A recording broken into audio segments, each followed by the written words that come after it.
ठीक है? तो देखिए, इसमें बताया जा रहा है कि बिरसा का जन्म छोटा नागपुर के मुंडा जनजाति में हुआ।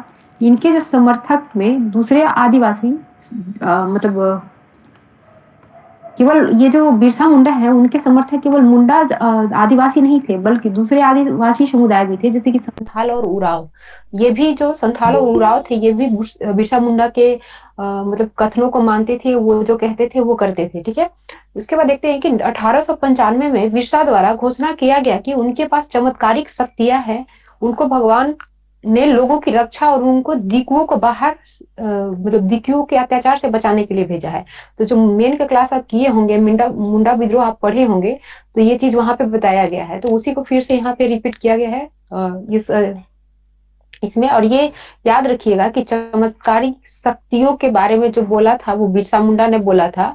और इसकी घोषणा 1895 में की थी, जब मुंडा मुंडा विद्रोह शुरू हुआ था। ठीक है? तो यहाँ पे ये चीज आपको याद रखना होगा। उसके बाद देखते हैं कि मुंडा जनजातियों द्वारा झूम खेती किया जाता था। इसको जो झूम खेती है उसको घुमंतू खेती भी कहते हैं। तो यहाँ पे बताया जा रहा है कि कुछ आदिवासी समुदाय द्वारा इस प्रकार की खेती की जाती थी, यानी झूम प्रकार की खेती की जाती थी, जो अधिकांशतः जंगलों में छोटे छोटे भूखंडों पर की जाती थी। ये लोग जो हैं, जमीन तक धूप लाने के लिए वृक्ष के ऊपरी टहनी को काट देते थे, ताकि जो धूप है आसानी से वृक्ष पर आए, उनका पैदावार सही से हो। ये जो है भूमि का एक टुकड़ा साफ करते थे और उसको खुरपी या किसी के मदद से थोड़ा थोड़ा उसकी मिट्टी को खरोचते थे और उसमें केवल बीज को छिड़क देते थे। तो हो सकता है आपसे पूछ दे कि क्या झूम खेती में धान की रोपण विधि अपनाई जाती थी? तो कभी नहीं था। ये जब भी झूम खेती होती है तो वो उसमें रोपण विधि नहीं अपनाई जाती थी। बस बीज को ये लोग छिड़कते थे और जिस उससे जो पौधा तैयार होता था, फसल तैयार होता था, बस उसी को काटते थे और फिर आगे बढ़ते थे, दूसरे खेती को फिर से खोजते थे और उसको साफ करते थे, फिर वहां पे दूसरा खेती मतलब कृषि करते थे। तो इस तरह के जो बदल बदल कर मतलब स्थानांतरित कृषि कृषि कहिए, झूम खेती कहिए या घुमंतू खेती कहिए, सभी की है। ठीक है? ये जो घुमंतू किसान हैं, जो घूम घूम कर खेती करते थे, मुख्य रूप से पूर्वोत्तर तथा मध्य भारत की पर्वतीय एवं जंगलीय पट्टियों में रहते थे, जो कि आज भी वो लोग करते हैं। ठीक है? उसके बाद देखते हैं कि उड़ीसा के जंगलों में रहने वाले खोंड समुदाय पशुओं का शिकार कर तथा वन उत्पाद इकट्ठा कर अपना काम चलाते थे। तो अभी भी पूछता है कि ये जो खोन समुदाय है, इसका संबंध किससे है? तो याद रखेंगे कि ये उड़ीसा में पाए जाते हैं। और ये जो है समुदाय जनजाति का, ये कृषि नहीं करते थे, बल्कि ये पूरी तरह से जंगली उत्पाद पे निर्भर थे और साथ में पशुपालन करते थे। ये जो समुदाय है वो टोलियां बनाकर शिकार पर निकलते थे और जो भी हाथ लगता था उसको वापस में बांट लेते थे। जैसे आज के डेट में देखते हैं कि किसी को कुछ मिला तो वो अपने पास ही रख लिया, बोलता ये मेरा है। लेकिन इस समुदाय में अभी भी ये चीज मतलब ये प्रथा कायम है कि अगर ये टोली में निकले हैं किसी काम के लिए और कुछ भी उनको प्राप्त होता है के रूप में, तो उस चीज वस्तु को वो पूरे टोली में के सदस्यों में बांटेंगे। कोई एक अपनी जगह रखने नहीं रखता है, सबको बांट कर खाता है, मतलब बांट कर उसका उपयोग करता है ये लोग। ठीक है? और ये जो खोन समुदाय है, ये अपने खाना बनाने के लिए साल एवं महुआ के बीजों के तेल का प्रयोग करते थे। तो इसको भी याद रखेंगे। हो सकता है पूछ दे कि कौन सी आदिवासी जनजाति थी जो खाना बनाने के लिए साल या महुआ के बीजों से निकले तेलों का प्रयोग करती थी? तो वो खोन समुदाय है, जो उड़ीसा में वर्तमान में भी पाया जाता है। ठीक है? और जब वहां के स्थानीय बुनकरों को जब वो कोई रंग बनाना था, मतलब रंग बनाने के लिए जब जरूरत पड़ती थी पलाश के फूलों का, तो इन्हीं आदिवासियों को वो बोते थे और ये उसको कलेक्ट करके वहां पे जाकर देते थे। ठीक है? और ये जो खोंड समुदाय है, ये काफी मेहनती होते थे। इसमें से कुछ लोग जो है अगल बगल के गांवों में जाकर नौकरी भी करते थे किसी दूसरे के यहाँ, और साथ ही ये बोझा ढोने का भी कार्य कर लेते थे। मतलब ये हर तरह का कार्य करके अपना जीवन का निर्वाह करते थे। आदिवासियों में बहुत समुदाय है, कोई खेती करता था, कोई मजदूरी करता था, कोई पशुपालन था, और कुछ समुदाय ऐसे हैं जो दूसरे के यहाँ काम करना अपने शान के खिलाफ मानते थे। तो आइए उनके बारे में भी देखते हैं। ये जो आदिवासी है जिनके बारे में भी बताया मैंने, वो मध्य भारत के बेंगा जनजाति हैं, जो मतलब औरों के लिए काम करने से कतराते थे। वे खुद को जंगल के संसाधन मतलब संतान बनाते बताते थे, और जो केवल जंगल की उपज पर ही जिंदा रह सकते थे। मजदूरी करना इनके शान के खिलाफ थी और अपमान की बात समझते थे ये। तो हो सकता है पूछ दे कि वैसी कौन सी जनजाति है जो दूसरे के यहाँ काम करना या मजदूरी करना अपने शान के खिलाफ मानती है। तो वो है बैगा जनजाति। ठीक है। एक है खोंड जनजाति जो उड़ीसा में रहती है, वो किसी भी तरह के कार्य करके अपने जीवन का निर्वाह कर लेते हैं ये लोग। और एक है बैगा जनजाति जो मध्य भारत में पाए जाते हैं। ये केवल मतलब अपने जो जंगल के उत्पाद हैं उसी पे डिपेंड है, किसी के यहाँ ये जाकर कार्य नहीं कर सकते हैं क्योंकि ये उनके शान के खिलाफ है। और ये प्रथा दोनों जनजातियों में आज भी मिलता है। ठीक है। उसके बाद देखते हैं कि बहुत सारे आदिवासी जो है जानवर पालकर अपनी जीवन चलाते थे। वे चरवाहे थे जो मौसम के हिसाब से मवेशियों या भेड़ों के घेर लेकर यहाँ से वहां तक मतलब घुमा करते थे। ठीक है। ये बंजारा टाइप के थे ये लोग। जैसे कि पंजाब के पहाड़ों में रहने वाले वन गुज्जर और आंध्र प्रदेश के लबड़िया आदि समुदाय जो हैं इसी तरह के गाय बैल का झुंड लेकर इधर से उधर घूमते थे। तो इससे आपको यहाँ से क्या समझ में आ रहा है कि किस किस स्टेट में कौन कौन से आदिवासी समूह है जिसके बारे में अक्सर क्वेश्चन पूछते रहती है आयो। तो वो सब निकल कर आ रहा है और उसको एक जगह आप लोग कलेक्ट करके लिख लेंगे। उसके बाद देखते हैं कि कुल्लू के गद्दी समुदाय के लोग जो है गडरियत और कश्मीर के बकरवाल बकरिया पाते थे। तो यहाँ पे 4 स्टेट के आदिवासी के बारे में इतना ही मैं आपको बता दिया गया। जैसे कि पंजाब में जो है वन गुर्जर जनजाति पाए जाते हैं। आंध्र प्रदेश में जो है बावड़िया समुदाय मतलब आदिवासी है। फिर कुल्लू में गद्दी समुदाय पाए जाते हैं मतलब कुल्लू मनाली या और फिर ये कश्मीर में जो है वो बकरवाल नाम के जनजाति पाए जाते हैं। ठीक है। उसके बाद देखते हैं कि मध्य भारत के आदिवासी में बैगाओं को सबसे अच्छा शिकारी माना जाता था। अभी जो पढ़े हम लोग कि एक जनजाति समूह है बैगा नाम है उसका, जो दूसरे के यहाँ काम नहीं कर सकते, मजदूरी नहीं कर सकते ये लोग। तो ये जो है मध्य भारत के सबसे अच्छा शिकारी माना जाता है इस समुदाय को, ये भी याद रखेंगे। ठीक है। उसके बाद देखते हैं कि ब्रिटिश मानव विज्ञानी वेरियर एल्विन द्वारा लिखा गया एक किताब था बैगा तथा नोट्स ऑन द खोड्स। ठीक है। इसी आधार पे इन जनजातियों के बारे में इतना डिटेल से पता चलता है। तो हो सकता है आपको नाम देकर ही पूछ दे कि नोट्स ऑन द खोड्स किसके द्वारा लिखा गया है। तो वेरियर एल्विन के द्वारा। और एक और बुक है जिसका नाम बैगा ही है जो बैगा जनजाति पर आधारित है जिसकी पृष्ठभूमि है।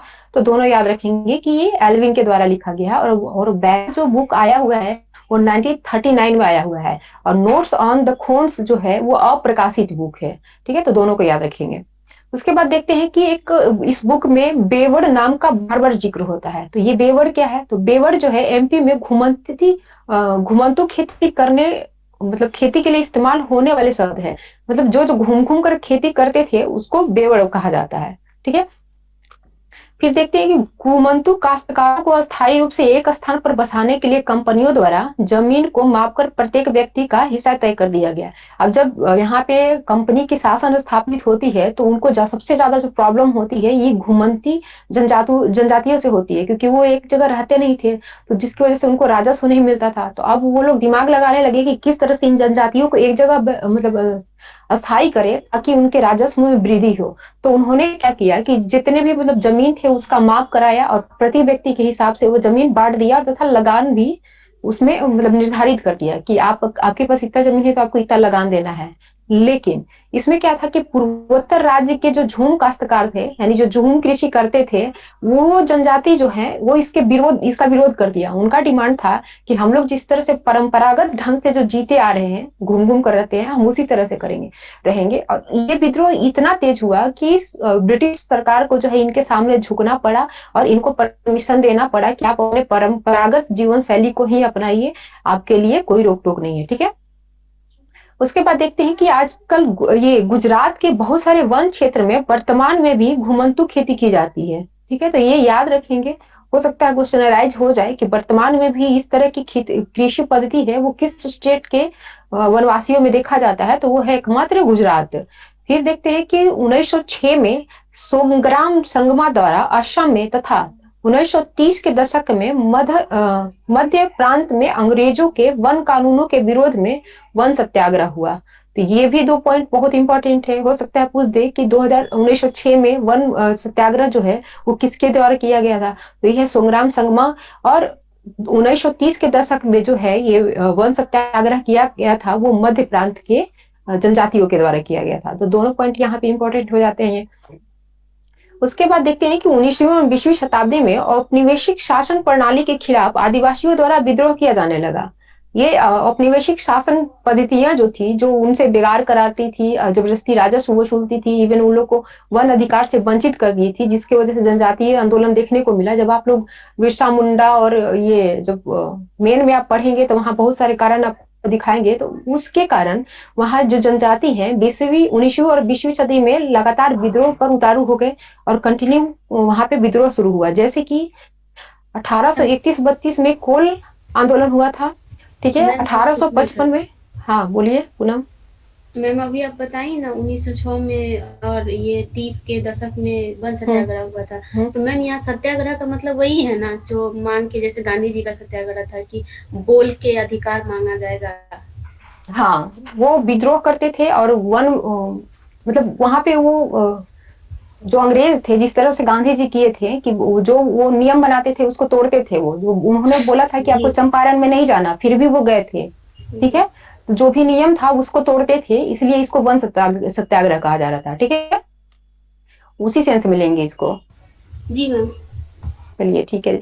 फिर देखिए कि जो 18वीं 19वीं में ये जनजातियों द्वारा जो विद्रोह शुरू हुआ, तो उसमें जो प्रमुख विद्रोह है वो है 1831-32 का कोल आंदोलन, 1855 का संथाल विद्रोह, 1910 का मध्य प्रांत में बस्तर विद्रोह और 1940 में महाराष्ट्र में वर्ली विद्रोह। सबसे क्वेश्चन पूछा हुआ है, कंटिन्यू ये मैचिंग वाले में दे देते हैं या अकेले भी पूछ देते हैं कि ये विद्रोह किस ईयर हुआ या भारत के किस साइड में हुआ, ठीक है। तो ये सारे याद रखेंगे। उसके बाद देखते हैं कि ये जो विद्रोह हुआ था उसमें मुंडा विद्रोह काफी सशक्त था, ठीक है। तो इसकी वजह से उसकी इंपॉर्टेंस कुछ ज्यादा ही है और वो सफल भी हुआ था एक हद तक।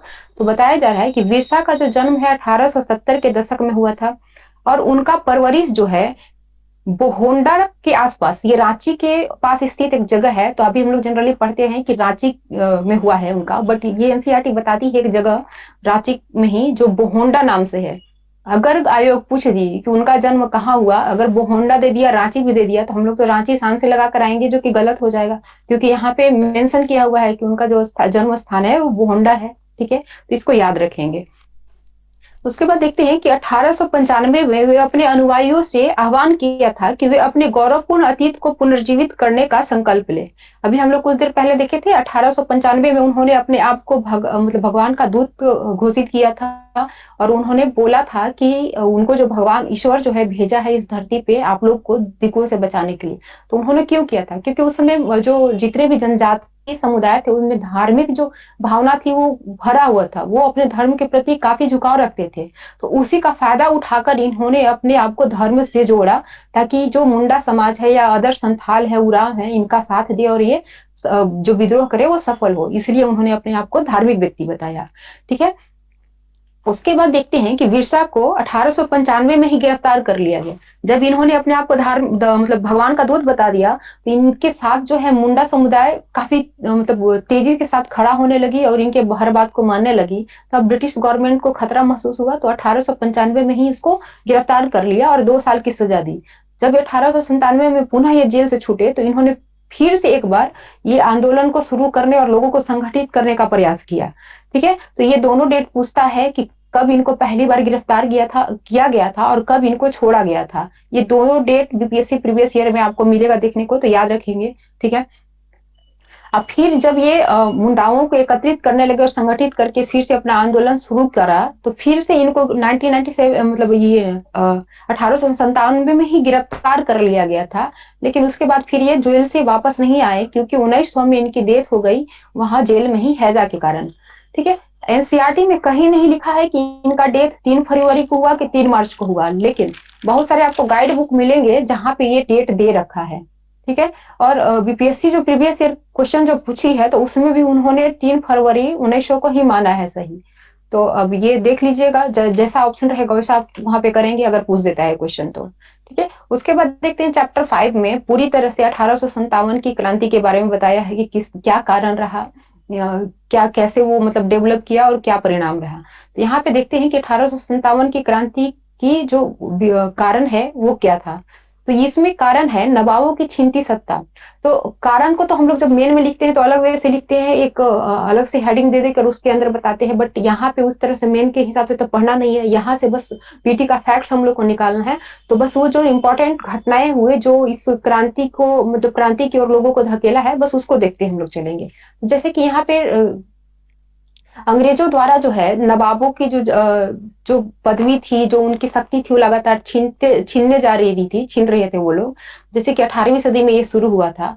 ये इसमें देखेंगे कि 1801 में अवध पर एक सहायक संधि थोपी गई और 1856 में इसको अंग्रेजों ने अपने कब्जे में ले लिया। कल ही आपको बताए थे कि 1856 में इनको कुशासन के आरोप लगाकर अंग्रेजों द्वारा हथिया लिया गया था, जो वो 1857 की क्रांति का तात्कालिक कारण बना था ये। ठीक है। इसमें और बताया जा रहा है कि कंपनी द्वारा मुगल साम्राज्य के मतलब को, मुगल साम्राज्य को पूरी तरह से खत्म करने के लिए इनके द्वारा कई कांड किए गए। जैसे कि कंपनी द्वारा जो सिक्के जारी होने किए जाने लगे उस समय तक, तो उसमें मुगल बादशाह का नाम ही हटा दिया गया। जबकि उनको जो भी सिक्का जारी करना था तो मुगल बादशाह के नाम देना था, क्योंकि उस समय मुगल बादशाह ही पूरे इंडिया पे अपना वो शासन करते थे। ठीक है। तो अब इन्होंने सिक्कों से उनके नाम को गायब किया। फिर 1849 में गवर्नर जनरल डलहौजी ने ऐलान किया कि बहादुर शाह जफर की मृत्यु के बाद बादशाह के परिवार को लाल किला में नहीं रहना दिया जाएगा, उनको कहीं और बसाया जाएगा। तो ये सेम क्वेश्चन भी पूछा हुआ है कि किस गवर्नर के द्वारा ये घोषणा किया गया, जिसमें मतलब कहा गया कि बहादुर शाह जफर को अब उसके बाद कोई उनकी जो पीढ़ी है वो बादशाह के रूप में नहीं रहेंगे और ना ही उनको लाल किला में रहने दिया जाएगा। तो ये गवर्नर जनरल डलहौजी के द्वारा बोला गया था 1849 में। डेट याद रखेंगे क्योंकि डेट से भी क्वेश्चन नहीं बना है, तो आगे बनने की संभावना है। फिर 1856 में गवर्नर जनरल कैनिंग ने फैसला किया था कि बहादुर शाह जफर आखिरी मुगल बादशाह होंगे। तो ये दोनों चीज याद रखेंगे। ये उससे तो क्वेश्चन बना हुआ है डलहौजी वाले स्टेटमेंट से, बट इनसे अभी नहीं बना है, तो हो सकता है 17वीं में भी देखने को मिल जाए आपको। उसके बाद देखते हैं कि 1824 में समुद्र के रास्ते बर्मा जाने का आदेश दिया गया था सिपाहियों को। और उस समय के लोग जो थे, भारतीय जो थे, समुद्र को लांघना अपने धर्म के विरुद्ध मानते थे, तो ये भी एक कारण रहा। मतलब इसको जब हम लोग सिपाही विद्रोह वहां पे लिखेंगे, सैन्य कारण लिखते हैं, तब उसको वहां पे हम लोग देते हैं। तो ये याद रखेंगे। यहाँ से ये चीज है कि अगर पूछ दे कि बर्मा जाने के नाम पर किस वर्ष जो है बैरकपुर के सिपाहियों द्वारा विद्रोह किया गया था, तो वो 1824 में किया गया था। ठीक है। इसी विद्रोह के बाद अंग्रेजों द्वारा नियम बनाया गया, और जो भी नया भर्ती होने लगा सिपाहियों को, तो उनको ये फॉर्म, मतलब उनसे ये भरा लिया जाता था कि अब कहीं भी अगर आपको जाना हो, चाहे समुद्र लांग कर जाइए या जैसे भी जाइए, आपको जाना है, आप मना नहीं करेंगे। ठीक है। तो वो भी कारण बना। इससे लोगों के मन में गया कि हमारे धार्मिक और सांस्कृतिक जो प्रथा है उसमें इन लोगों की जो इंटरफेरेंस है वो काफी बढ़ गया है। ठीक है। उसके बाद देखते हैं कि 1850 में कानून बनाया गया जो प्रावधान करता था कि अगर कोई भारतीय व्यक्ति ईसाई धर्म अपनाता है तो भी उसके पुरखों की जो संपत्ति है उसका अधिकार पहले जैसा ही रहेगा। तो ये भी एक कारण बना 1857 के विद्रोह का। ठीक है। तो ये सब आपको पॉइंट याद रखने होंगे, साथ में ईयर याद रखने होंगे, ताकि इस तरह इससे संबंधित अगर क्वेश्चन पूछे तो आप इजी वे में वहां पे बनाए। उसके बाद देखते हैं कि महाराष्ट्र के एक ब्राह्मण है, विष्णु भट्ट गोडसे नाम है, इनके द्वारा एक माझा प्रवास नामक पुस्तक लिखा गया और इसी में उन्होंने 1857 की क्रांति के बारे में बताया। इसमें उन्होंने बताया है कि जब वो अपने फादर के साथ किसी मंदिर में जा रहे थे तो कुछ सैनिकों से उनकी मुलाकात हुई और उन सैनिकों ने इनको बताया था कि आप लोग वहां ना जाकर लौट जाइए घर, क्योंकि अभी कुछ दिन में ही बहुत बड़ा क्रांति शुरू होने वाला है। ठीक है। तो पहले इनको जानकारी उन सैनिकों के द्वारा मिली थी, तो उसी का जिक्र इन्होंने अपने बुक में मांझा प्रवास में किया है। तो याद रखेंगे। हो सकता है पूछ दे कि मांझा प्रवास किसके द्वारा लिखा गया है, तो विष्णु भट्ट गोडसे के द्वारा। उसके बाद देखते हैं कि एक सूबेदार थे, जो अंग्रेजी सैनिक था, उसमें सूबेदार थे सीताराम, इनके द्वारा 1861 में अवधी भाषा में एक संस्करण लिखा गया था, जिसको नारगेट के द्वारा अंग्रेजी में फ्रॉम सिपाही टू सूबेदार नाम से जो है प्रकाशित किया गया था।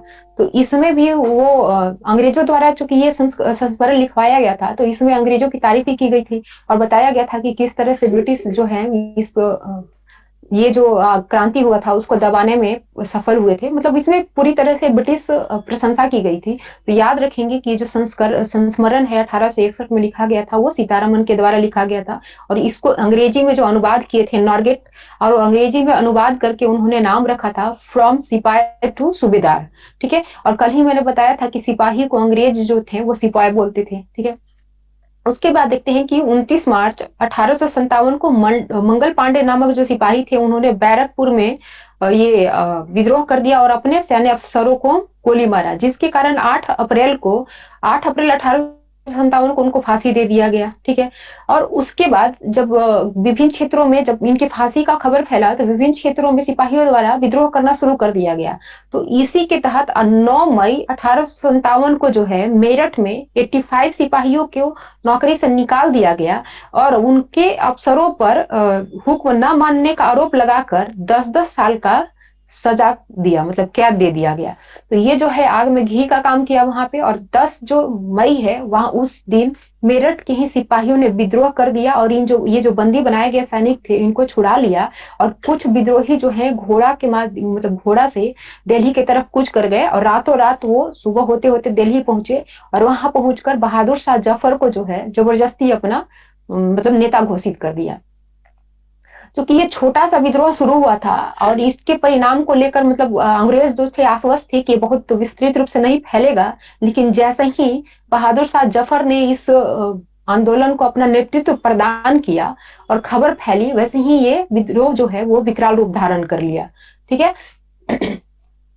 इसमें जो है नाना साहेब ने कानपुर में सेना इकट्ठा कर लिया और ब्रिटिश सैनिकों को शहर से खदेड़ दिया और अपने आप को पेशवा घोषित किया। ये बालाजी बाजीराव द्वितीय के दत्तक पुत्र थे, जिनको महाराष्ट्र से अंग्रेजों ने निकाल दिया था। तो ये कानपुर में आकर अपना रहने लगे थे और जब ये विद्रोह हुआ तब इन्होंने अपने सैनिकों को एक साथ संगठित किया और अंग्रेजों के विरुद्ध विद्रोह में शामिल हुए और अंग्रेजों को कानपुर से भगा दिया और अपने आप को पेशवा घोषित कर दिया। ठीक है। उसके बाद देखते हैं कि लखनऊ की गद्दी से हटा दिए गए नवाब वाजिद अली शाह के बेटे जो हैं बिरजिस कद्र को नया नवाब घोषित किया गया। ये जब हम लोग कोई गाइड बुक पढ़ते हैं तो उसमें कहीं नहीं दे रखा है कि अवध के, केवल ये बताया गया है कि अवध से जो है वाजिद अली शाह इस मतलब क्रांति में शामिल हुए थे। कहीं नहीं बताया गया है कि उनको हटाने के बाद उनके बेटे को जो है नवाब बनाया गया था, जिन्होंने मतलब उनके बेटे ने भी इस आंदोलन को अपना समर्थन दिया था। और जो नवाब बने थे इनके बेटे, उनका नाम बिरजिस कद्र है। तो इसको याद रखेंगे। कहीं इनके बेटे के बारे में नाम ही पूछ ले तो आप फिर कैसे बनाएंगे अगर गाइड बुक केवल पढ़े रखेंगे तो। ठीक है। उसके बाद देखते हैं कि एमपी के मंडला क्षेत्र में राजगढ़ की रानी अवंती बाई लोधी ने 4000 सैनिकों की फौज लेकर ये अंग्रेजों का सामना किया इन्होंने। तो इसका भी जिक्र किसी भी गाइड बुक में नहीं है। ये भी जबकि इस क्रांति की इंपॉर्टेंट एक पर्सन रही है और काफी अच्छा रोल प्ले की है, फिर भी इनके बारे में कोई जानकारी नहीं है। तो इनको याद रखिएगा, ये एमपी के मांडला क्षेत्र में है और इनका भी हश्र वही हुआ था जो रानी लक्ष्मीबाई का हुआ था। इनको भी लड़ते लड़ते ही अंग्रेजी सैनिक द्वारा मार दिया गया था। फिर उसके बाद देखते हैं कि 6 अगस्त 1857 को लेफ्टिनेंट कर्नल टाइटलर ने अपने कमांडर इन चीफ को एक टेलीग्राम भेजा था। उसमें उन्होंने अंग्रेजों के भय को व्यक्त किया था। उसमें उन्होंने लिखा था कि हमारे लोग विद्रोह की संख्या और लगातार लड़ाई से थक गए हैं। एक एक गांव हमारे खिलाफ है और जमींदार भी हमारे खिलाफ खड़े हो गए हैं। तो अगर ये स्टेटमेंट दे के पूछ दिया आपसे कि ये कथन किसका है जो 1857 से संबंधित है, रिलेटेड है, तो फिर गड़बड़ हो सकता है जब तक आपको याद ना हो। क्योंकि स्टेटमेंट बेस्ड क्वेश्चन बीपीएससी पूछती है। जब भी इस रिव्यू का सिंगल एग्जाम होता था, मतलब अकेला होता था, तो उसमें इनका मतलब ये टॉपिक जो है स्टेटमेंट वाला काफी मतलब इनका बेस्ट फेवरेट टॉपिक था। हमेशा स्टेटमेंट दे दिए होते थे। तो हो सकता है आने वाले 17वीं में भी दिखे। तो याद रखेंगे कि ये जो कथन कहा गया था वो कर्नल टाइटलर के द्वारा कहा गया था। ठीक है। उसके बाद देखते हैं कि फैजाबाद के मोहम्मद अब्दुल्ला शाह ने भविष्यवाणी कर दी थी कि अंग्रेज शासन जल्द ही समाप्त हो जाएगा। तो इससे पता चलता है कि फैजाबाद में जो है इस क्रांति का जो मतलब नेतृत्व किया था वो मौलवी अहमदुल्ला शाह ने किया था। ठीक है। उसके बाद देखते हैं कि बरेली के सिपाही वक्त खां ने लड़ाकों की एक विशाल टुकड़ी के साथ दिल्ली की ओर कूच किया और दिल्ली में इस क्रांति का नेतृत्व किया। जनरली अभी तक हम लोग जान रहे थे कि राजा के रूप में बहादुर शाह जफर राजा थे, लेकिन नेतृत्व जो दिल्ली में किया था वो वक्त खां ने किया था। बस इतना ही पता था। हम लोग ये नहीं जान रहे थे कि ये जो वक्त खां है वो बरेली से संबंधित है और बरेली से जाकर दिल्ली में उन्होंने इस लड़ाई को कंटिन्यू किया था और वहां पे अंग्रेजों की छका छुड़ाई थी। ठीक है। तो बहुत सारे न्यू पॉइंट्स यहाँ पे हैं अवेलेबल। उसके बाद देखते हैं कि अंग्रेजों द्वारा ये जो विद्रोह इतने भयानक तरीके से शुरू किया गया विभिन्न क्षेत्रों में, तो उसको दबाने के लिए क्या-क्या किया गया। तो इंग्लैंड से और अधिक फौज मंगाई गई, विद्रोहों को सजा जल्दी दिलाने के लिए, विद्रोहियों को जल्दी सजा दिलाने के लिए नया कानून बनाया गया और विद्रोह के मुख्य केंद्रों पर धावा बोला गया। तो इस तरह से उन्होंने अपने प्रयासों के माध्यम से इस जो विद्रोह है उसको 1898 के लास्ट तक जाते-जाते उन्होंने इसको दबाया था।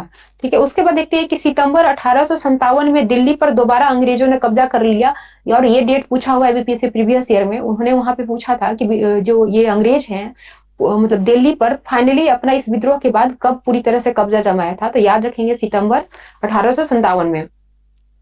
ठीक है, उसके बाद ये बहादुर शाह एवं उनकी पत्नी जो है बेगम जीनत महल, उनको अक्टूबर 1858 में रंगून जेल भेज दिया, जहां नवंबर 1862 में उनकी मृत्यु हो गई। ठीक है, ये हम लोग को कहीं नहीं मिला था, बस ये जानते हैं कि बहादुर शाह जफर को रंगून भेजा गया जहां उनकी मृत्यु हुई 1862 में। ये कहीं नहीं बताया गया है कि अक्टूबर 1858 में उनको वहां पे भेजा गया है। तो ये चीज जो वहां पे मिस कर रहे हैं उस सबको एक जगह नोट करके आप लोग लिखिएगा और याद कीजिएगा। ठीक है, उसके बाद देखते हैं कि मार्च 1858 में लखनऊ अंग्रेजों के कब्जे में चला गया। अभी हम लोग देखे थे सितंबर 1857 में दिल्ली पे अंग्रेजों का कब्जा हुआ था। फिर मार्च 1858 में लखनऊ पे कब्जा हो गया और जून 1858 में रानी लक्ष्मीबाई की शिकस्त हुई और ये झांसी पर इनकी मतलब पकड़ मजबूत हो गई। तो ये डेट भी पूछते रहता है कंटिन्यू, तो इसको याद रखेंगे। वो सीधे सीधे पूछते हैं कि इस जगह पे अंग्रेजों का कब्जा 1857 की क्रांति के बाद पुनः कब हुआ। ठीक है, तो ये तीनों डेट आप याद रखेंगे। उसके बाद देखते हैं कि तात्या टोपे, इनका नाम जो है ओरिजिनल जो रामचंद्र पांडुरंग, इससे भी क्वेश्चन पूछी हुई है कि किस पर्सन का नाम जो है रामचंद्र पांडुरंग था। तो ये तात्या टोपे हैं। ये मध्य भारत के जंगलों में रहते हुए आदिवासियों और किसानों की सहायता से छापामार युद्ध कर रहे थे उसमें। तो ये भी क्वेश्चन पूछा हुआ है, इनसे दो क्वेश्चन बना हुआ है कि किनका नाम रामचंद्र पांडुरंग है और कौन से ऐसे पर्सन थे जो उस समय 1857 की क्रांति में जंगलों में छिपकर छापामार युद्ध करते थे। छापामार युद्ध तो अमर सिंह भी किए थे, बट उनके बाद किए थे। ठीक है, उसके बाद देखते हैं कि विद्रोह के बाद क्या क्या चेंजेस हुए। ये विद्रोह तो काफी विस्तृत पैमाने पे हुआ और इसके मतलब बाद जो है अंग्रेजों को काफी बदलाव भी करना पड़ा। तो ये अंग्रेज जो है 1859 के आखिर तक देश पर दोबारा नियंत्रण कर लिया। इसके बाद कई बदलाव किया। ये जो क्वेश्चन है, इस तरह का क्वेश्चन आपको शॉर्ट में दिखने को मिलता है मेन में, तो ये सब आपको अच्छे से करना होगा। इससे 1857 की क्रांति से संबंधित जिससे क्वेश्चन है, जैसे उसका कारण प्रभाव, तो आराम से लिखेंगे। हाँ, बस आपको बिहार में उसका विस्तार कैसे हुआ, बिहार की भूमिका क्या रही, वो अलग से आपको पढ़ना होगा। बाकी इस चैप्टर से आप आसानी से मेन वाले कारण और प्रभाव को लिख सकते हैं। तो यहाँ पे देखते हैं 1858 का अधिनियम पास हुआ। 1858 अधिनियम के बारे में 68वीं मेन में शॉर्ट फॉर्म जो क्वेश्चन होता है उसमें पूछ लिया था कि क्या क्या चेंजेस हुए। ठीक है, तो यहाँ से देख रहे हैं दो तीन तरह से क्वेश्चन आपको मेन में देखने को मिला। तो 1858 का जो अधिनियम आया उसमें क्या क्या बदलाव हुआ, तो उसके इसके माध्यम से कंपनी के सारे अधिकार जो है ब्रिटिश साम्राज्य को दे दिया गया और कंपनी के साम्राज्य सत्ता का अंत हो गया इस अधिनियम के माध्यम से। उसके बाद देखते हैं कि ब्रिटिश मंत्रिमंडल के एक सदस्य को भारत मंत्री के रूप में नियुक्त किया गया और उसे भारत के शासन से संबंधित मामलों के संचालन का जिम्मा सौंपा गया। ठीक है, और ये जो भारत मंत्री है इसको सलाह देने के लिए एक परिषद का गठन किया गया जिसे इंडिया काउंसिल कहा जाता है और इसमें 15 सदस्य थे। ये भी याद रखेंगे क्योंकि वो पूछ देते हैं कि कितने सदस्य ये भारत परिषद का गठन हुआ था। उसके बाद देखते हैं कि इस अधिनियम के द्वारा भारत के गवर्नर जनरल को वायसराय का ओहदा दिया गया और इसे इंग्लैंड के राजा या रानी के निजी प्रतिनिधि घोषित किया गया। यानी कि भारत का जो शासन व्यवस्था था अब डायरेक्ट रूप से वहां के राजा और रानी के मतलब अंडर में चला गया और यहाँ के भी जो महाराज या महारानी हो गए वहां ब्रिटेन के राजा या रानी हो गए। ठीक है, उसके बाद देखते हैं कि देश के सभी शासकों को भरोसा दिया गया कि भविष्य में कभी भी उनके क्षेत्र पर कब्जा नहीं करेंगे अंग्रेज। और साथ ही उन्होंने बताया कि अगर मान लो किसी राजा का अगर उत्तराधिकारी अपना नहीं है तो अगर उनके पास दत्तक पुत्र है तो उसको अपना राज्य सौंप सकते हैं। जैसे कि कुछ दिन पहले हम लोग अभी देख रहे थे कि ये राज्य हड़प नीति, विलय नीति इस वगैरह लगाकर बहुत सारे टर्म एंड कंडीशन देख के राज्यों को हड़पना शुरू कर दिए थे। अब वो सबसे इनको छूट प्रदान कर दिए। इन्होंने बोला कि आपको जैसे राज्य करना है आप कीजिए। अब अंग्रेजी सरकार जो है आपके राजकाज में कोई इंटरफेरेंस नहीं करेगा। उसके बाद देखते हैं कि सेना में भारतीय सिपाहियों की जो संख्या है वो लगातार कम करने लगे ये लोग, और यूरोपीय से मतलब अंग्रेजी सेना अंग्रेजी सिपाहियों की जो संख्या है वो बढ़ाने लगे। साथ ही इसमें देखा गया कि अवध, बिहार, मध्य भारत और दक्षिण से सिपाहियों को कम लिया जाने लगा, और ज्यादा सिपाहियों की जो भर्ती है वो किया जाने लगा था ये गोरखा, सिखों और पठानों से। तो ये भी क्वेश्चन पूछा हुआ है कि 1857 की क्रांति के बाद ब्रिटिश सेना में जो है किस प्रांत के सिपाहियों का भर्ती अधिकतर होने लगा। तो याद रखेंगे ये 3 प्रांत है, गोरखा, सिख और पठानों को ज्यादा भर्ती करने लगा इधर के सेना के तुलना में। ठीक है, उसके बाद देखते हैं कि इसका एक और कारण रहा कि मुसलमानों की जो जमीन तथा संपत्ति थी उसको बड़े पैमाने पे जो ब्रिटिश गवर्नमेंट थी उसको जब्त करने लगी, क्योंकि ये लोग मानते थे कि इसी समुदाय का देन है कि ये क्रांति हुआ है जिसकी वजह से इतना बड़ा नुकसान हुआ है। ठीक है, और वो फूट डालो और शासन करो की नीति भी ये शुरू कर दिए थे, जिसके कारण मुसलमानों को वो मतलब ये दिखाना चाह रहे थे कि हिंदुओं के कारण तुम में ये हुआ है, तुमको परेशानी हुई है। तो दोनों समुदाय को लड़ाने के लिए भी ये इनका चाल था। ठीक है, तो ये भी एक परिणाम ही रहा है उसका। उसके बाद देखते हैं कि अंग्रेजों ने भारत के धर्म एवं सामाजिक रीति रिवाजों में जो उनका मतलब इंटरफेरेंस था वो बंद कर दिया। उन्होंने बोला कि अब यहाँ के धर्म और रीति रिवाजों का हम भी सम्मान करेंगे। उसके बाद एक और परिणाम के रूप में दिखता है कि भूमि स्वामियों और जमींदारों की रक्षा करने तथा जमीन पर उनके अधिकारों को अस्थायी देने के लिए नीतियां बनाई गई। यानी कि जो पहले भूमि जमींदार थे उनको ब्रिटिश गवर्नमेंट के अनुसार चलना होता था, अब वो जो है वो चीज खत्म कर दिया गया। अब इनको संरक्षित करने के लिए ब्रिटिश गवर्नमेंट अलग से रूल और रेगुलेशन बनाई। ठीक है, तो ये सब रहे इनके परिणाम। और अगर शॉर्ट फॉर्म में अगर परिणाम पूछ देता है तो आप इतने परिणाम दे देंगे, 6-7 पॉइंट है तो काफी है, एनफ है वहां पे। ठीक है, उसके बाद देखते हैं चैप्टर 6।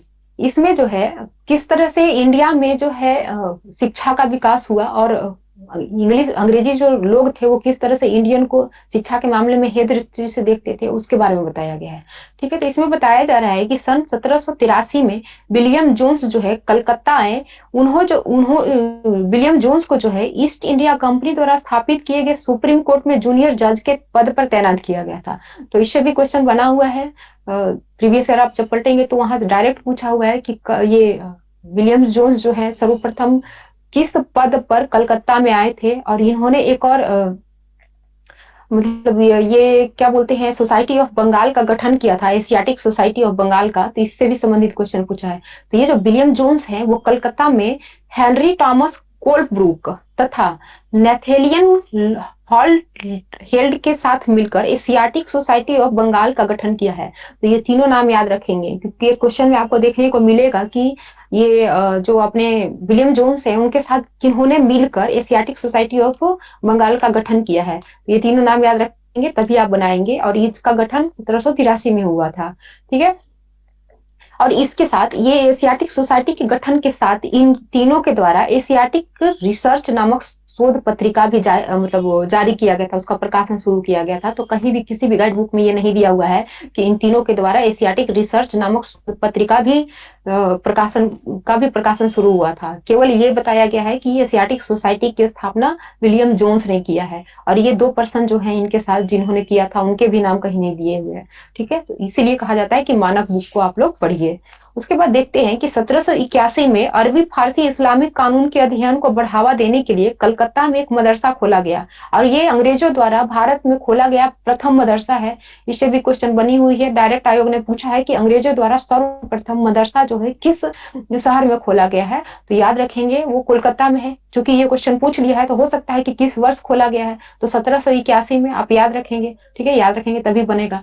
और ये जो मतलब भारतीय भाषाओं से संबंधित जो खोले जा रहे थे, जैसे कि 1791 में प्राचीन सांस्कृतिक ग्रंथों की शिक्षा देने के लिए बनारस हिंदू कॉलेज, ये दोनों पे क्वेश्चन बना हुआ है।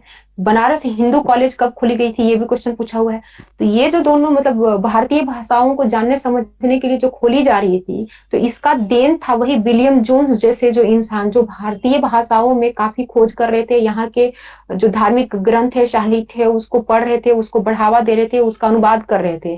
ठीक है, क्योंकि ये जो विलियम्स जोन्स थे वो न्यायविद तो थे ही, साथ ही एक भाषाविद भी थे, कई भाषाओं के जानकार थे ये, ठीक है। तो भारत के विभिन्न ग्रंथों का अध्ययन कर उसका इंग्लिश में मतलब उसको ट्रांसलेट करके सबको बता रहे थे। तो कुछ जो ब्रिटिश हैं उनका भी ये मत इनके प्रयासों से ये हो गया था कि भारतीय जो लोग हैं उनको जो शिक्षा है इनके भाषा में ही दिया जाए, और इनका जो ग्रंथ है या जो भी शिक्षा पद्धति है उसी के तहत इनको शिक्षा दिया जाए, ठीक है। क्योंकि अगर दूसरे भाषा में इनको शिक्षा देंगे तो इनसे कनेक्ट नहीं कर पाएंगे, ठीक है।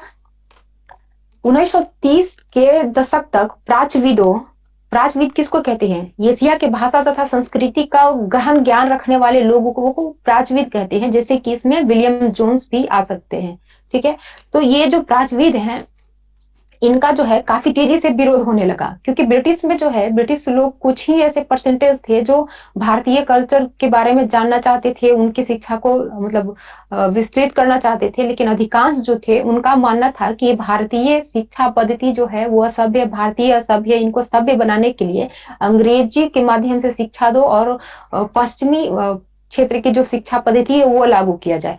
तो ये जो विरोध होने लगा इसमें सर्वाधिक जो प्रभावशाली नाम था वो था मैकाले का, और मैकाले का जो पूरा नाम है थॉमस बेबिल गटन मैकाले है। ये नाम याद रखें, कहीं पूरा नाम पूछ दिया तो फंस सकते हैं आप, ठीक है। इन्होंने जो है मैकाले के अनुसार पूर्वी ज्ञान की कोई शाखा इंग्लैंड की प्रगति के समकक्ष नहीं है, ये इनका कथन है। इनके कथन से हमेशा क्वेश्चन पूछता है, तो याद रखेंगे कि ये जो कथन है कि पूर्वी ज्ञान की कोई भी शाखा इंग्लैंड की प्रगति के समकक्ष नहीं है, मैकाले द्वारा कहा गया है। साथ ही मैकाले का एक और स्टेटमेंट है जो काफी पॉपुलर है और कई आपको इवन यूपीएससी में भी इस स्टेटमेंट से क्वेश्चन देखा गया है। इसमें उन्होंने बोला है कि एक अच्छा यूरोपियन पुस्तकालय का केवल एक खाना ही भारत और अरब के समूचे देसी साहित्य के बराबर है। ये कथन भी मैकाले साहब का ही है। इतने घोर विरोधी थे ये भारतीय और अफ्रीकन कल्चर का, ठीक है। मैकाले के मिनट्स यानी कि विवरण के आधार पर 1835 का अंग्रेजी शिक्षा का अधिनियम पारित किया गया। जब आप भारतीय शिक्षा के विषय मतलब विकास से संबंधित क्वेश्चन आप जब डील करते हैं मेन में, तो वहां पे ये सारे अधिनियम का प्रोज कौन सब लिखना होता है, तो वहां पे आप डिटेल से पढ़ेंगे। बस यहाँ जान ले कि इन्हीं के आधार पे 1835 का अंग्रेजों का शिक्षा अधिनियम पारित किया गया था तथा फैसला लिया गया था कि अंग्रेजी को उच्च शिक्षा का माध्यम बनाया जाए और कलकत्ता मदरसे तथा बनारस संस्कृत कॉलेज जैसे प्राच्यवादी संस्थाओं को प्रोत्साहन न दिया जाए, ठीक है। तो ये क्वेश्चन में पूछा हुआ है कि किस अधिनियम के तहत अंग्रेजी को उच्च शिक्षा देने का माध्यम बनाने का निर्णय लिया गया। तो याद रखेंगे 1835 का जो अधिनियम है उसके तहत, और इसी के तहत अभी तक ये क्वेश्चन खैर पूछा नहीं है, तो ये भी नहीं है कि आगे नहीं पूछेगा। इसी के तहत जो अपना ये जो संस्कृत विद्यालय है बनारस में वो, और एशियाटिक सोसाइटी जो है कलकत्ता का, उसको जो है पैसा देना, अनुदान देना इन्होंने बंद कर दिया है, ठीक है। ये जो संस्था थी, जो भारतीय ज्ञान को आगे बढ़ा रही थी, तो इन संस्थाओं के बारे में कहा गया है कि ये जो संस्था है अपने आप क्षरण का शिकार होते जा रहे हैं, अंधकार के मंदिर की संज्ञा दी गई थी। मतलब इस जो संस्था है उसको बोला गया था कि ये अपने आप क्षरण का शिकार होते जा रहे अंधकार मंदिर के समान ये है शिक्षण संस्था ने। तो अगर ये स्टेटमेंट देके पूछ दे कि ये स्टेटमेंट किसके लिए कहा गया, तो वहां पर अगर आपका बनारस का संस्कृत विद्यालय दिखेगा या एशियाटिक सोसाइटी दिखेगा तो आप उसको लगाएंगे। कोई एक दिखा है तो एक, नहीं दोनों है फिर दोनों को लगाएंगे वहां पे, ठीक है। उसके बाद देखते हैं कि 1854 में ईस्ट इंडिया कंपनी के लंदन स्थित कोर्ट ऑफ डायरेक्टर में भारतीय गवर्नर जनरल को शिक्षा के विषय पर एक नोट भेजा गया। ये जो कंपनी के नियंत्रण मंडल के अध्यक्ष थे चार्ल्स वुड, उनके नाम से ये नोट जारी हुआ था। इसके कारण इसको वुड का नीति पत्र यानी वुड डिस्पैच कहा जाता है, ठीक है। तो इतना डिटेल वहां भी कोई गाइड बुक आपको नहीं बता रहा है कि ये क्या था, क्यों था, ठीक है। तो ये यहीं पे बता रहा है क्यों। इसको अब किसी भी तरह से मोड़ेगा तो आप लोग आसानी से बना लेंगे कि वुड डिस्पैच है क्या। उसके बाद देखते हैं कि ये जो नीति पत्र जारी किया गया था, इसके तहत सरकार शिक्षा विभागों का गठन किया तथा शिक्षा संबंधी मामलों पर सरकार का नियंत्रण स्थापित हो सका, ठीक है। तो ये भी इसका एक प्लस पॉइंट है ये वुड डिस्पैच का। उसके बाद देखते हैं कि 1857 में वुड डिस्पैच के ही आधार पर कलकत्ता, मद्रास और मुंबई विश्वविद्यालय की स्थापना की गई है। ये क्वेश्चन बीपीएससी पूछ रखी है, तो याद रखेंगे। इसका 3-4 पॉइंट है, तीनों चारों याद रखेंगे क्योंकि किससे भी क्वेश्चन आप वो बना सकते हैं। उसके बाद देखते हैं कि स्कॉटलैंड के ईसाई प्रचारक है विलियम केरे, इन्होंने शेरामपुर मिशन की स्थापना की, ठीक है। विलियम केरे द्वारा 1761 में यहाँ चर्च और मिशन की स्थापना की गई थी, और श्रीरामपुर मिशन की स्थापना 10 जनवरी 1800 को केरे द्वारा की गई थी। यह भारत का पहला ईसाई मिशनरी है। क्योंकि यह भारत का पहला ईसाई मिशनरी है और इसकी स्थापना विलियम केरे के द्वारा होता है, और इसकी स्थापना 1800 में हुई थी, तो आपको ये याद रखना होगा क्योंकि इससे क्वेश्चन बनने की संभावना 99% है। ठीक है। उसके बाद देखते हैं कि 1830 के दशक में ये स्कॉटलैंड से आए ईसाई प्रचारक हैं विलियम एडम। इनको जो है बंगाल और बिहार का दौरा किया, और इनको कंपनी ने इस क्षेत्र में स्कूलों में शिक्षा की प्रगति पर रिपोर्ट तैयार करने के लिए नियुक्त किया था। तो याद रखेंगे कि 1830 में बिहार और बंगाल के स्कूलों की शिक्षा के प्रगति पर रिपोर्ट देने के लिए किनको नियुक्त किया गया था अंग्रेजी सरकार के द्वारा, तो उनका नाम है विलियम एडम। ठीक है। इनके द्वारा जो रिपोर्ट प्रकाशित किया गया था काफी अजूबा था। ये बता रहे थे कि इस समय इन दोनों क्षेत्र में लगभग 1 लाख से अधिक स्कूल हैं और यहाँ पे 20 लाख से अधिक लोग पढ़ रहे हैं, लेकिन स्कूलों की जो बुनियादी ढांचा है कुछ भी नहीं है। यहाँ न बैठने का जगह है, न ब्लैक बोर्ड है, न पंजीयन है जिसमें छात्रों का नाम दर्ज किया जाए। ठीक है। यहाँ पे ना तो अटेंडेंस बनता है, ना प्रॉपर क्लास होता है, ना वो लिखवाते हैं, ना परीक्षा होता है। जितनी कमियां हो सकती है सारे इन्होंने गिना है। ठीक है। तो इसी के आधार पर 1854 के बाद कंपनी सरकार द्वारा देशी शिक्षा व्यवस्था में सुधार लाने का फैसला किया गया, और इसके लिए कंपनी ने बहुत सारे पंडितों को सरकारी नौकरी में रखा। ये जो पंडित को रखा था इन्होंने कंपनी सरकार ने, तो इसमें प्रत्येक पंडित को 4 से 5 स्कूलों की देखरेख का जिम्मा सौंपा गया था। इनका काम जो है स्कूलों का दौरा करना और वहां के अध्यापन की स्थिति में सुधार लाना। यानी ये दौरा करते रहते थे और जो भी स्कूल में जाते थे वहां देखते थे कि पठन पाठन का कार्य जो है सही से हो रहा है या नहीं हो रहा है।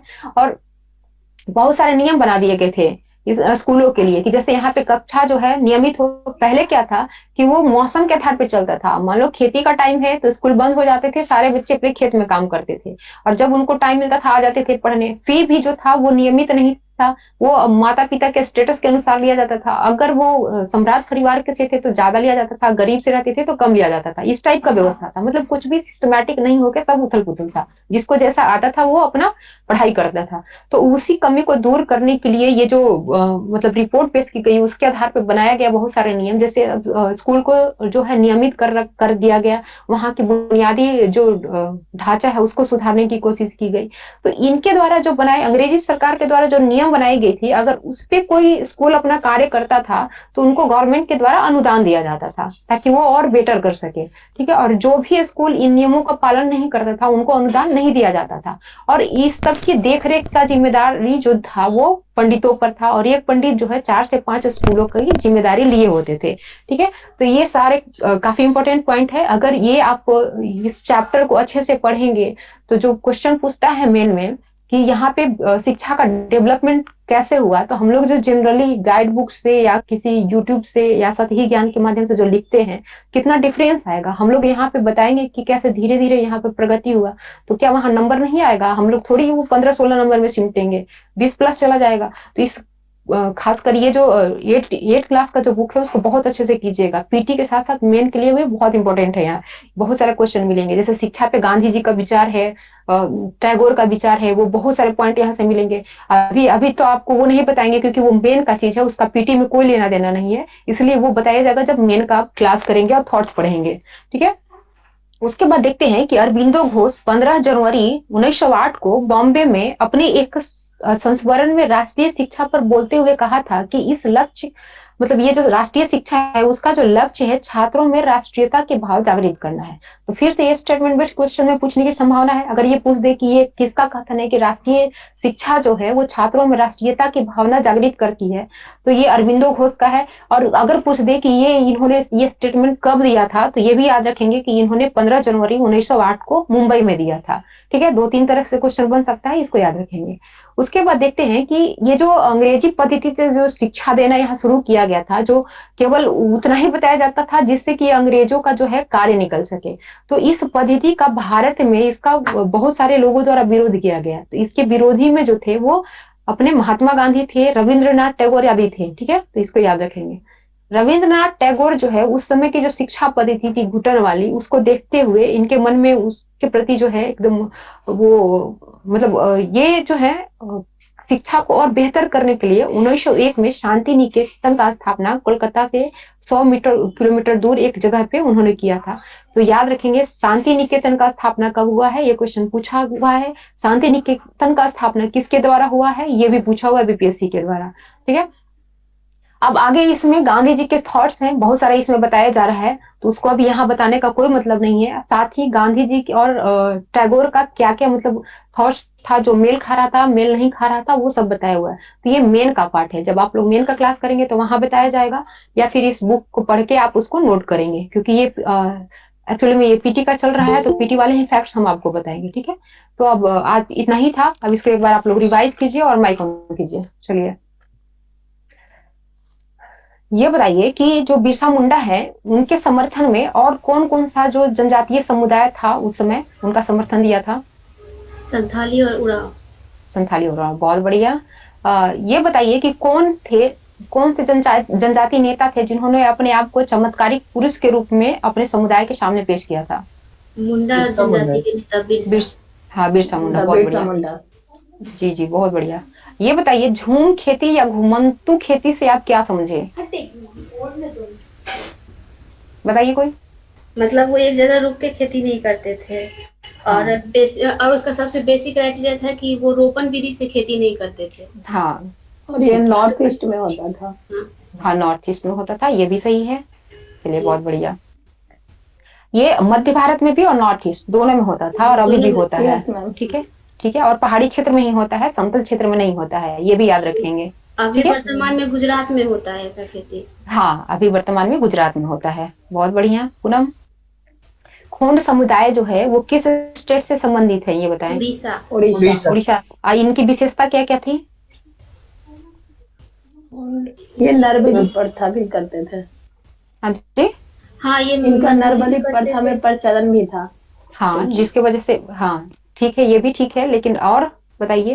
काफी मेहनती होते थे, मजदूरी भी करते थे, और हाँ हाँ हाँ हाँ हाँ। स्तुति कुछ बोल रही है, क्या बोल रही है स्तुति? ठीक बोल रही है, बोलिए। मतलब ये टोलियों को बनाकर शिकार पे निकलते थे। हाँ, ठीक है, और जो हाथ लगता था उसको आपस में बांट लेते थे।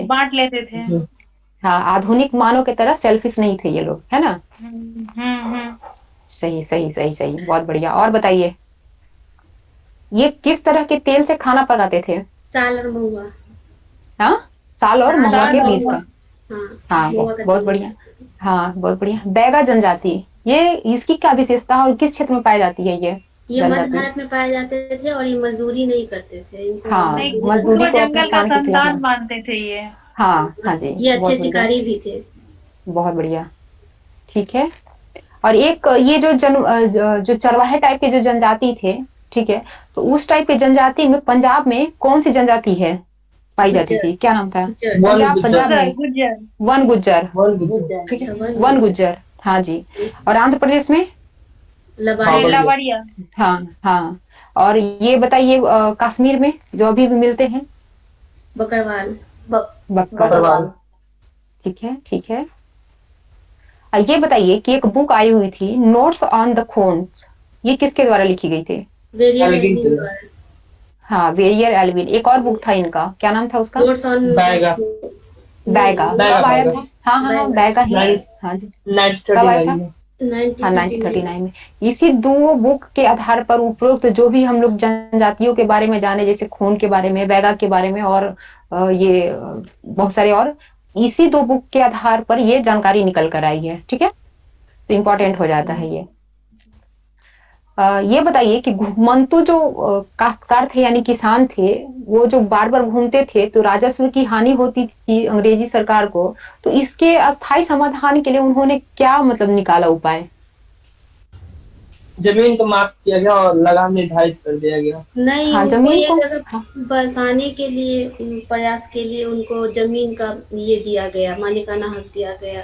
हाँ, सभी व्यक्ति को जमीन को माप कर एक लिमिट फिक्स करके उनको दिया गया, ताकि वो एक जगह बस कर अपना कार्य करे। तो ये जो स्टेप उठाया गया था अंग्रेजों के द्वारा, तो इसका विरोध किए थे कुछ आदिवासी क्षेत्र ने। तो वो जो विरोधी थे आदिवासी, वो किस क्षेत्र में पाए जाते थे? पूर्वोत्तर राज्य में। हाँ, पूर्वोत्तर राज्य के जो आदिवासी थे, वो लोग परंपरागत तरीके से चाहते थे खेती करना। हाँ जी, बहुत बढ़िया। ये बताइए कि वन सत्याग्रह 1906 में किनके द्वारा शुरू किया गया था? सोनोग्राम सममा नाम है शर्मा। उनका। हाँ हाँ, हाँ सोनग्राम संग्राम शर्मा। संग्राम शर्मा। हाँ जी, बहुत बढ़िया। ये बताइए कि मध्य भारत में जो बस्तर विद्रोह हुआ था वो किस वर्ष हुआ था? 1913 में। 1910 1910 में। 1910 में, ठीक है। वर्ली विद्रोह? 1940 में। वर्ली, 1940 हाँ, 1940 में। और ये बताइए, कल हम लोग जो पढ़ रहे थे एक जो 1857 की क्रांति के बाद विद्रोह हुआ था 1859 में, क्या नाम था उसका? उसका ये नील विद्रोह। नील विद्रोह। नील विद्रोह। नील विद्रोह हाँ, नील बंगाल में। विद्रोह किस क्षेत्र में हुआ था? बंगाल। बंगाल में हुआ था। और नील विद्रोह पर एक कमेटी गठित की गई थी, कब की गई थी, किस वर्ष? 60 में। sorry, हाँ हाँ। 60 में। हाँ 60 में। अब ये बताइए कि बिरसा का जन्म किस क्षेत्र में हुआ था? होंडा रांची। बोहोंडा, बोहोंडा में हुआ था, ठीक है। और ये बताइए कि बिरसा को जो प्रथम बार अंग्रेजी सरकार द्वारा किस वर्ष गिरफ्तार कर लिया गया था? 1895 में। हाँ, और इनको रिलीज कब किया गया था? 2 साल बाद 97 97 में। में। हाँ जी। लेकिन फिर पुनः दूसरे बार इनको कब गिरफ्तार किया गया था? 97 में शायद। उसी वर्ष में, उसी वर्ष। 1897 में ही फिर ये हाँ, कर लिया गया था और 1900 में उनकी मृत्यु हो गई। किस वजह 3 से हुई फरवरी थी? 1900 को हैजा की तो वजह घायल सा हो गया। हैजा 3 बीमारी फरवरी के कारण 1900 तो एनसीईआरटी नहीं बताती है, बट वो गाइड बुक बताते हैं। तो जी अगर मैम। वहां पे डेट रहेगा तो आप लगाएंगे, अगर नहीं रहा तब तो 1900 ही काफी है, क्योंकि ये जो मानक बुक है वो नहीं बता रही है और डेट पे जाना भी नहीं चाहिए, क्योंकि विवाद ही होता है, किसी बुक में आपको कुछ बताता है, किसी बुक में कुछ बताता है वो, ठीक है। फिर आते हैं 1857 की क्रांति के जो कारण था, ठीक है। तो ये बताइए कि अवध जो साम्राज्य था उस पर सहायक संधि जो है अंग्रेजों द्वारा कब थोपी गई थी? 56 सहायक नहीं, 1801 सहायक, में।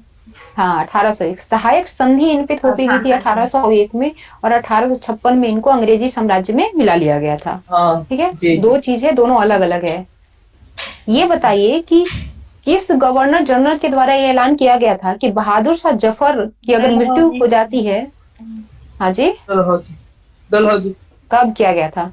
1949। 1849 में किया गया था, मतलब 1856 है तो 1856 ही चलेगा क्या सब जगह? 1849 में ऐलान 1849 किया में गया किया गया था। और किनके द्वारा ये फैसला लिया गया था कि बहादुर शाह जफर जो है वो आखिरी मुगल बादशाह होंगे? जनरल कैनिंग के द्वारा। वो कैनिंग थे। कैनिंग के द्वारा, कैनिंग के द्वारा। ये डलहौजी 1856 में हुआ था। परिवार लाल किला से हट के दिल्ली में बसाया जाएगा 49 में। और इसके बाद 56 में जनरल कैनिंग बोले थे कि बहादुर शाह जफर आखिरी बादशाह होंगे। आखिरी मुगल बादशाह होंगे, ठीक है। और इनके जो उत्तराधिकारी है उनको राजकुमार का दर्जा दिया जाएगा, बादशाह की दर्जा नहीं दिया जाएगा, ये भी उन्होंने बोला था, ठीक है। ये बताइए कि ये बर्मा जाने के नाम पर जो बैरकपुर में विद्रोह हुआ था सिपाहियों का, वो किस वर्ष हुआ था? 1824। हाँ जी, हाँ जी, पूछा वो क्वेश्चन है बीपीएससी में ये, ठीक है।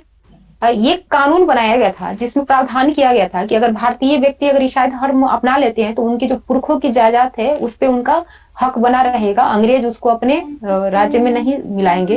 तो ये किस वर्ष ये कानून बनाया गया था अंग्रेजों द्वारा? 1850 में। 1830 के बाद 1850 कंपनी ने ईसाई में 1850 में बना था स्तुति, 1898 में।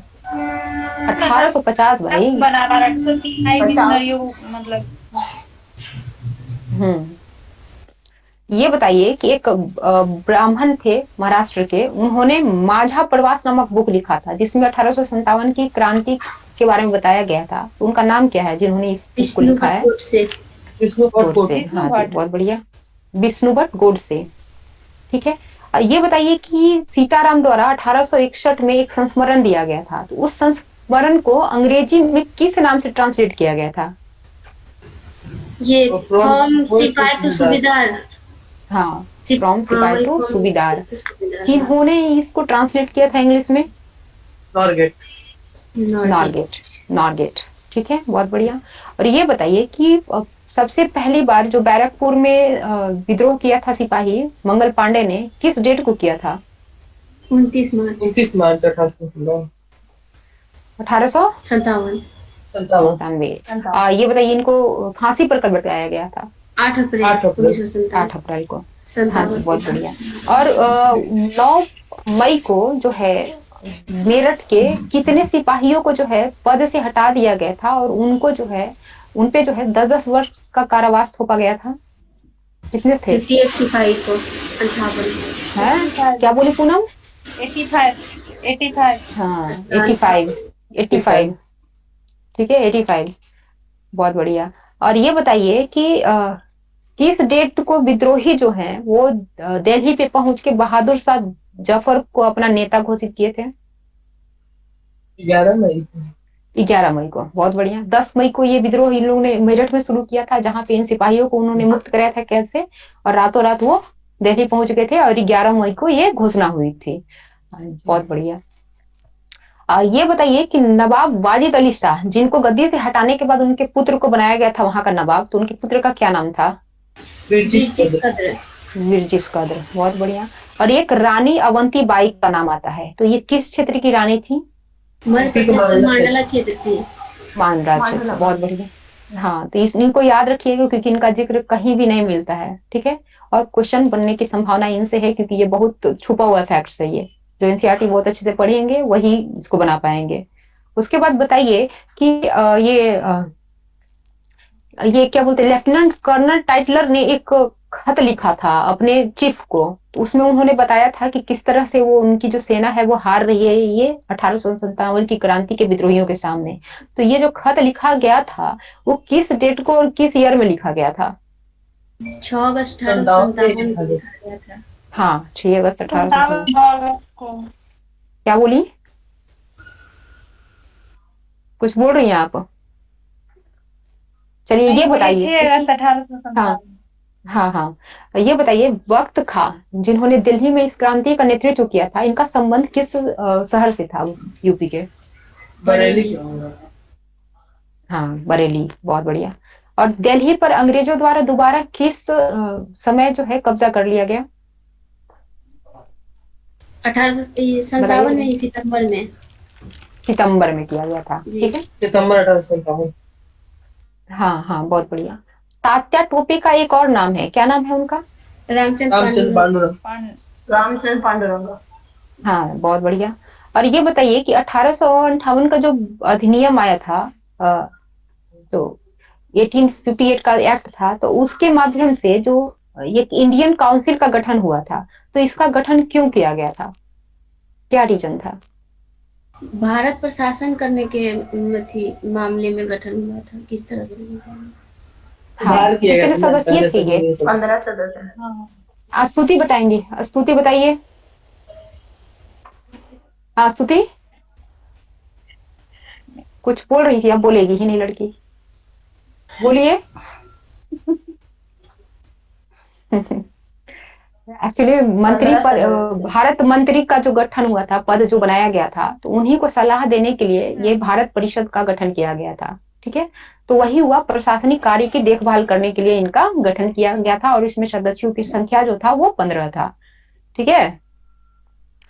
ये बताइए कि सेना में जो सिपाहियों की जो संख्या है वो भारतीयों की संख्या घटा दी गई थी, लेकिन किसी खास क्षेत्र के जो सिपाही थे उनकी संख्या बढ़ाई जाने लगी बिहार, अवध और दक्षिण भारत के सिपाहियों की तुलना में। तो वो कौन से क्षेत्र थे जहाँ के सिपाहियों की भर्ती की जा रही थी? और पठान, बहुत बढ़िया, ठीक है। और किस समुदाय की जो संपत्ति है इस विद्रोह के बाद काफी तेजी से इन्होंने अपने जब्त करना शुरू करा था? मुस्लिम्स की, बहुत बढ़िया। ये बताइए कि एशियाटिक सोसाइटी जिसका गठन जो है विलियम जोन्स के द्वारा हुआ था, किस वर्ष किया गया था और कहाँ किया गया था? बंगाल में। कोलकाता किस वर्ष किया गया था? 1900। कोई और ट्राई कीजिए। 1783। हाँ जी। और विलियम जोन्स के साथ 2 और पर्सन थे जो इस मतलब एशियाटिक सोसाइटी के गठन में मतलब भागीदार निभाए थे, क्या नाम था उनका? हेनरी जोन्स थॉमस और कॉलब्रुक कोलब्रक। और हाँ। नेथियन हॉलैंड। बहुत बढ़िया, ठीक है। और इसके अलावा, इस संस्था के अलावा एक रिसर्च पत्र भी ये लोग प्रकाशित करते थे, उसका नाम?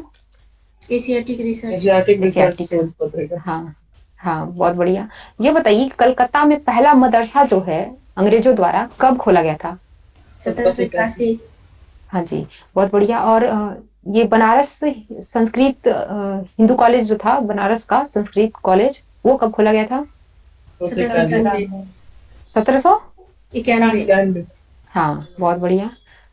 ये बताइए कि ये एक स्टेटमेंट है कि पूर्वी ज्ञान की कोई भी शाखा इंग्लैंड की प्रगति के समकक्ष नहीं है, ये किनका कथन है?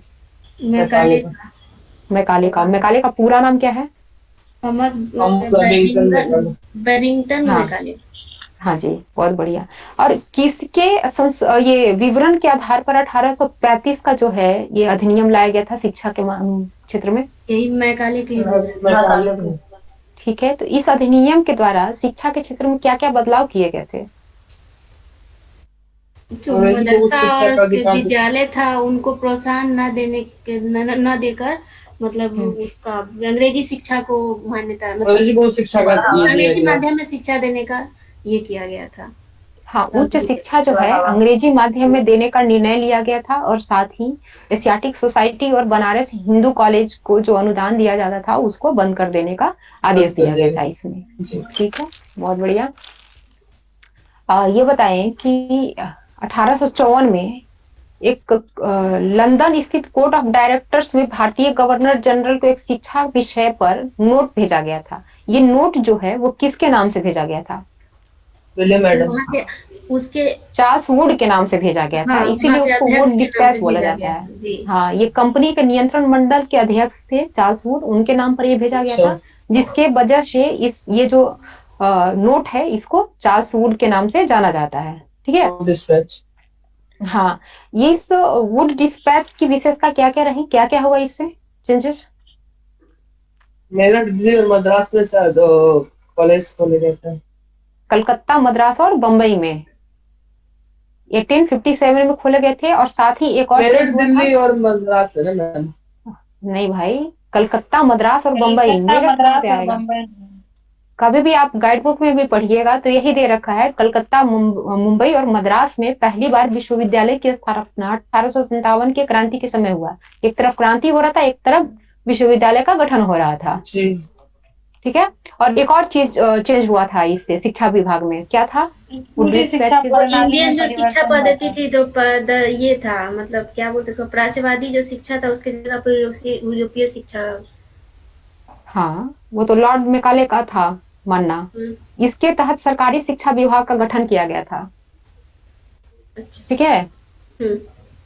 अब एक ईसाई प्रचारक थे, स्कॉटलैंड के थे, विलियम केरे, तो इन्होंने एक मिशन का स्थापना किया था 10 जनवरी 1800 में। क्या नाम था उस मिशन का? श्री रामपुर मिशन।